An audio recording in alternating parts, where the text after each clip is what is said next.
Shalom, bienvenidos a un nuevo estudio semanales de nuestras parachá y esta vez vamos a ver a lo que corresponde a la parachá Vallejí, que dice y vivió. En esta oportunidad vamos a ver lo que corresponde a la sexta liyá, que está en Génesis capítulo 49, del versículo 27 al capítulo 50, versículo 20. Dentro de esta parachá veremos tres temas que son muy importantes también dentro de esta área, que es la bendición sobre Benjamín, la muerte de Jacob y también la reunión de Joseph y sus hermanos antes de morir. Como un comentario de esta área podemos ver que parte, ¿cierto?, con la bendición de Benjamín, diciendo que es un lobo que devora y reparte. Cada una de las 12 tribus de Israel recibe de su padre la bendición que le corresponde. Luego, Jacob dice que va a ser reunido con su pueblo y pide que le sepulten en la cueva que Abraham, su abuelo, compró en el campo de Efrón para sepultura. Allí sepultaron a Abraham y a Sara, a Isaac y a Ribca, y allí también Jacob sepultó a Lea. Después recoge sus pies en la cama y expira. Joseph se echa sobre su rostro y llora y lo besa. Luego ordena a sus siervos médicos que lo embalsamen, lo cual tarda 40 días. Los egipcios lo lloran por 70 días. Joseph pide a los de la casa de Faraón que hablen con él para pedirle permiso para sepultar a su padre en la tierra de Canaán, según el juramento que ha hecho, y luego volver. El Faraón le da permiso y suben todos los siervos del Faraón, los ancianos de toda la tierra de Egipto y toda la casa de Joseph y sus hermanos. Bien, comenzamos entonces con la primera parte de esta leyad y vemos en el capítulo 49, versículo 27, que habla de Benjamín y dice, Benjamín es lobo arrebatador, a la mañana comerá la presa y a la tarde repartirá sus despojos. Benjamín es comparado con un lobo que destroza su presa en la mañana y divide el botín en la tarde. El rabino Hirsch entiende de este verso, que Benjamín va a destrozar al lobo, queriendo decir a Amalek, el archienemigo de los judíos.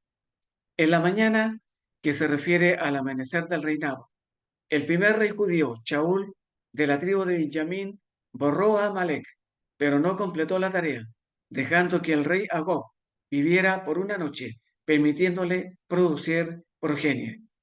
En la tarde, se refiere a Mordejai y a Esther, los descendientes de Shaul, que terminarían con Amán, el nieto de Agag, y que luego procederían a dividir su riqueza. Como sabemos, el rey Shaul vino de Benjamín. El lobo, él devoró mucha presa al principio de la historia de Israel, como está en 1 Samuel 14:47, dice, y así pues, Shaul tomó posesión del reinado de Israel. Él peleó contra todos sus enemigos, por todos lados, contra Moab, los hijos de Amón, Edom, los reyes de Sobab y los Filistim. No importa a dónde se volvía, él los derrotaba. También vemos el caso del juez Ehud, que dice que actuó como un lobo, como está en Jueces 3. Ehud, el hijo de Gera, de la tribu de Benjamín, un hombre zurdo, impedido de usar su mano derecha. Los hijos de Israel lo nombraron para llevar su tributo a Eglón, rey de Moab.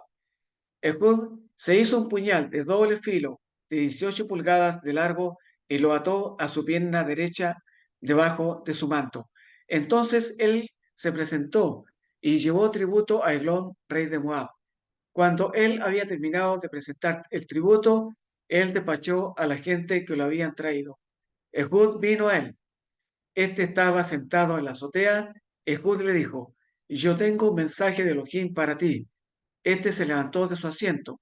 Ehud alargó su mano izquierda, tomó el puñal de su pierna derecha y se lo clavó en la panza del rey. Ehud había actuado como un lobo arrebatador. Tenemos el caso también de Mordejai y Esther. Ellos repartieron muchos despojos. Por la tarde de la historia de Israel, como está en Esther 8:7, que dice, el rey Ahasverosh le dijo a Esther, la reina, si yo te he dado y libremente otorgado a ti lo que era de Hamán, y ellos lo colgaron en la horca, ¿por qué él puso sus manos sobre los Yahudín, que eran los judíos? ¿Qué más buscas? Y también, por último, tenemos el caso de Rabí Shaul, que también vino de la tribu de Benjamín, como está en Romanos 11:1. En ese caso, yo digo, ¿no es que Hashem repudió a su pueblo? Hashem no lo permita, dice. Pues yo mismo soy hijo de Israel, de la cera de Abraham, de la tribu de Benjamín. Ahora pasaremos al siguiente tema que corresponde a la muerte de Jacob. Jacob, luego de haber bendecido a todos sus hijos, les dijo en el capítulo 49, versículo 29.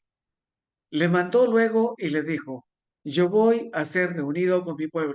Sepultadme con mis padres en la cueva que está en el campo de Efrón, el Eteo, en la cueva que está en el campo de Macpela, al oriente de Manre, en la tierra de Canaán, lo cual compró Abraham, con el mismo campo de Efrón, el Eteo, para heredad de sepultura.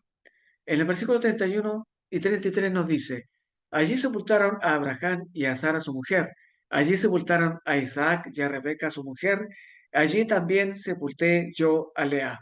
Y el versículo 33 nos dice, y cuando acabó Jacob de dar mandamientos a sus hijos, encogió sus pies en la cama y esperó, y fue reunido con sus padres.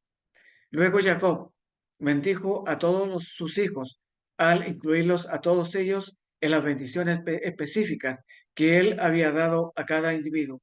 Después de darles instrucciones de enterrarlo en la cueva de Macpela, en Hebrón, Jacob murió. Los sabios señalan que la palabra muerte no se utiliza aquí. Jacob no experimentó el sabor de la muerte. Él simplemente se fue del mundo físico. Jacob murió con fe en Elohim. Tenía 147 años. La palabra dice, no faltó ni una palabra de las buenas promesas que el Señor había hecho a la casa de Israel. Todas se cumplieron, según Josué 21:45. Cuando Joseph mandó a sus siervos médicos a que lo embalsamasen, lo hizo por consideración con los egipcios, a los que les habría parecido muy irrespetuoso que no embalsamara a su padre. Sabemos que en el pueblo judío no está permitido este proceso, ya que ellos esperan que el cuerpo se descomponga rápidamente. Joseph le pidió permiso al faraón para enterrar a su padre en Israel. Joseph enfatizó que su padre le había exigido que hiciera un juramento. Joseph le dice a Faraón, ¿no son los juramentos sagrados para el Faraón o no?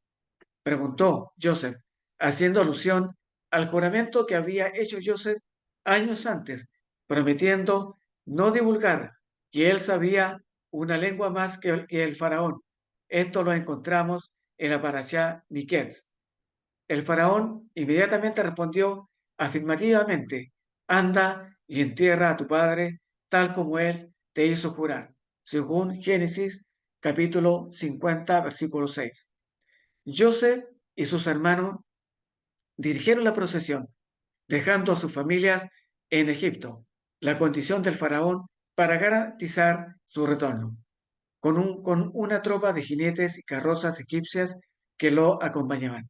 Jacob le había dado instrucciones a las personas que iban a llevar el ataúd, especificando en qué dirección debía pararse cada hijo. Esta misma forma fue respetada años después, cuando los judíos acampaban y viajaban en el desierto. Ahora pasaremos al tema 3, que es cuando Joseph nuevamente se junta con sus hermanos. En el capítulo 50, versículo 20 nos dice, vosotros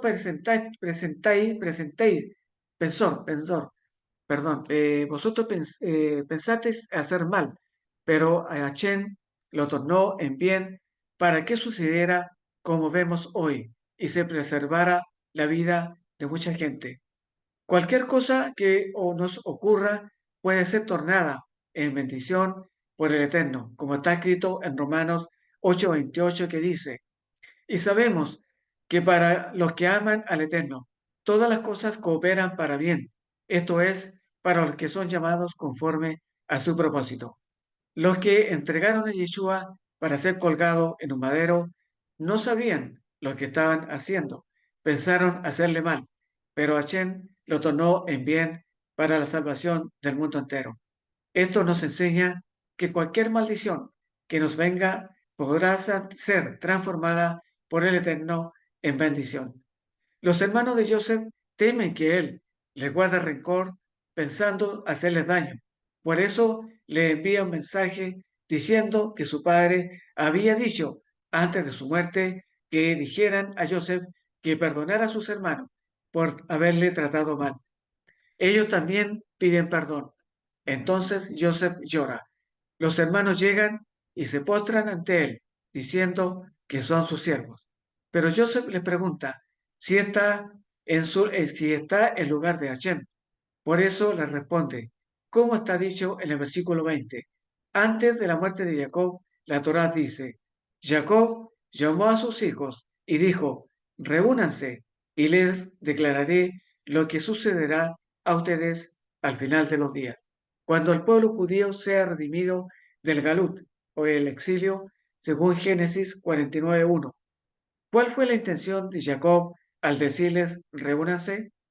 Al decirle a sus hijos que se reunieran, les estaba diciendo que debía haber azkut, unión entre ellos. La redención solo puede tener lugar cuando hay unión entre los descendientes de Jacob.